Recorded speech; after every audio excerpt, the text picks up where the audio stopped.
नमस्कार दोस्तों, मैं अंकुर उपाध्याय स्वागत करता हूं आप सभी का एक बार फिर से अपनी नई वीडियो में। पोर्टफोलियो की धज्जियां उड़ गई हैं। आज निवेशकों का बड़ा बुरा हाल है।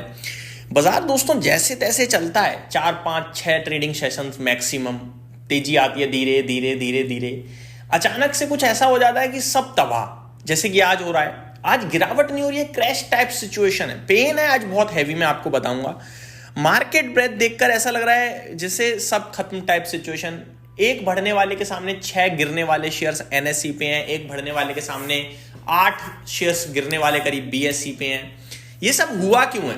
ये सब हुआ है प्रेसिडेंट ट्रंप या अमेरिका की वजह से।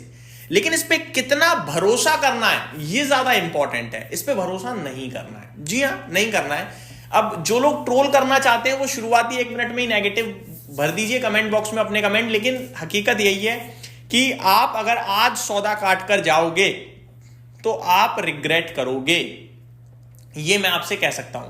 दोस्तों हर चीज का एक अंत होता है, आपको एंड सोचना है शेयर बाजार में। एंड क्या है? आपको ये करंट गिरावट जो हो रही है, इस प्रॉब्लम का समाधान क्या है, समाधान है या नहीं है, ये आपको सोचना है।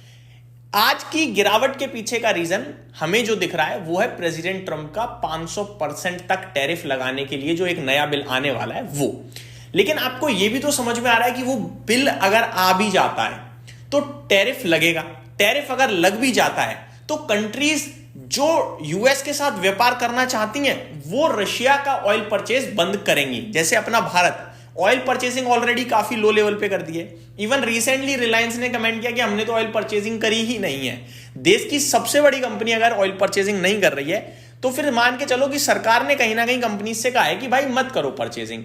जब ऐसा हो रहा है तो हम टैरिफ क्यों, हम तो ट्रेड डील की तरफ आगे बढ़ रहे हैं। तो इवेंचुअली टैरिफ नहीं ट्रेड डील आएगा। अभी बेशक टैरिफ आ जाए तो ये जो सिचुएशन आज क्रिएट हो रही है ना, ये आपके लिए एक तरीके से मौका ही होना चाहिए। ये मेरा व्यू है, इसके बारे में मैं डिटेल में भी आप सभी के साथ डिस्कशन करूंगा। और प्रेसिडेंट ट्रंप को हम लोग बहुत अच्छे से जानते हैं, मतलब वैसे नहीं, हमें पता है उनके कमेंट कैसे रहते हैं, हमें पता है वो लाइमलाइट में हमेशा रहते हैं, कुछ ना कुछ करते ही रहते हैं लगातार। ऐसा कौन सा प्रधानमंत्री या राष्ट्रपति है जो हर दिन एक ट्वीट करता है, और वो भी इतना बड़ा इतना खतरनाक ट्वीट करता है जो दुनिया भर के बाजार या फिर जियो पॉलिटिकल टेंशन खड़ी कर देता है। तो ये प्रेसिडेंट ट्रंप के अलावा कोई कर भी नहीं सकता।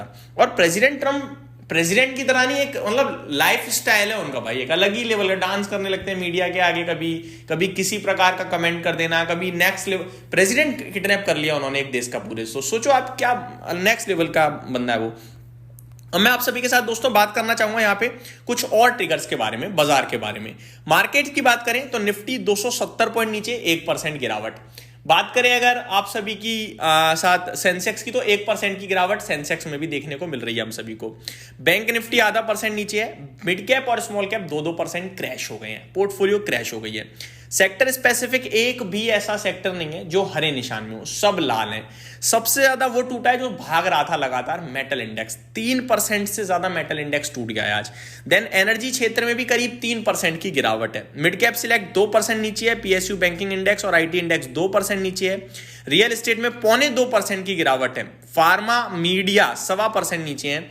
ऑटो इंडेक्स 1% नीचे है। एफएमसीजी में 0.86% की गिरावट है। फाइनेंशियल सर्विसेज में 0.7% और सबसे कम गिरा है बैंक निफ्टी एग्जैक्टली आधा %। तो बड़े लेवल पे प्रॉब्लम देखने को मिल रही है हमें बाजार में। आज का टॉप गेनर रहा एल्काइल, बहुत कम शेयर्स जो हरे निशान में थे, फिर भी कौन से थे?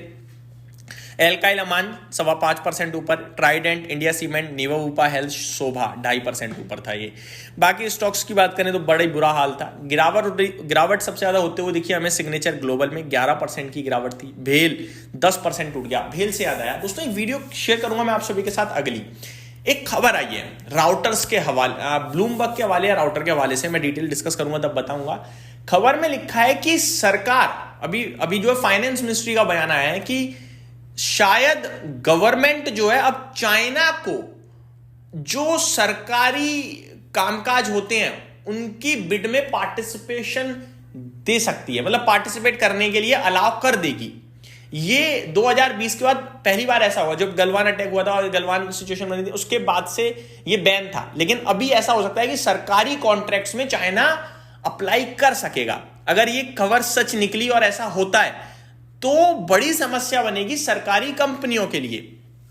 इसीलिए अगर आप देखें तो भेल का शेयर 10% क्रैश हुआ है। लेकिन फिर वही बात, अभी ये रूमर भी हो सकता है, सच भी हो सकती है, कुछ इसमें ट्रिक भी हो सकती है, हो सकता है चाइना के साथ रिश्ते सुधर रहे हो, ये भी हो सकता है, कुछ भी हो सकता है। तो चीजें समझना बहुत जरूरी है। ट्रांसफॉर्मर एंड रेक्टिफायर 7.5% क्रैश हो गया है। इस कंपनी के नतीजे आए हैं आज, और रिजल्ट्स पढ़कर आपको बिल्कुल नहीं लगेगा crash type situation, but crash हो गया है। एनएमडीसी की बात करी जाए, एनएमडीसी स्टील, तो 7% ये भी नीचे है। आज टर्नओवर ज्यादा नहीं था दोस्तों, किसी स्टॉक में गिरावट ज्यादा थी। रिलायंस 2040 करोड़ का टर्नओवर सबसे ज्यादा, हिंद कॉपर में 1990 करोड़ का टर्नओवर, आईसीआईसीआई बैंक में 1950 करोड़ का टर्नओवर, एचडीएफसी बैंक टीसीएस में 1750 करोड़ का एचडीएफसी में, और 1100 करोड़ का टीसीएस में टर्नओवर देखने को मिला है आप सभी को आज के सेशन में। तो ये मेरी तरफ से अपडेट थी। बाकी चाइना वाली खबर पे मैं आप सभी के साथ दिन के दौरान बात करूंगा। एंड भारतीय बाजार में जो गिरावट हुई है वो कितना रिलायबल, कितना टिकेगी, और जो प्रेसिडेंट ट्रम्प कर रहे हैं उसके क्या कॉन्सिक्वेंसेस हो सकते हैं, ये सारी चीजें भी मैं डिस्कस करूंगा। बने रहिए चैनल के साथ। Thank you so much for watching this video. Have a great day guys.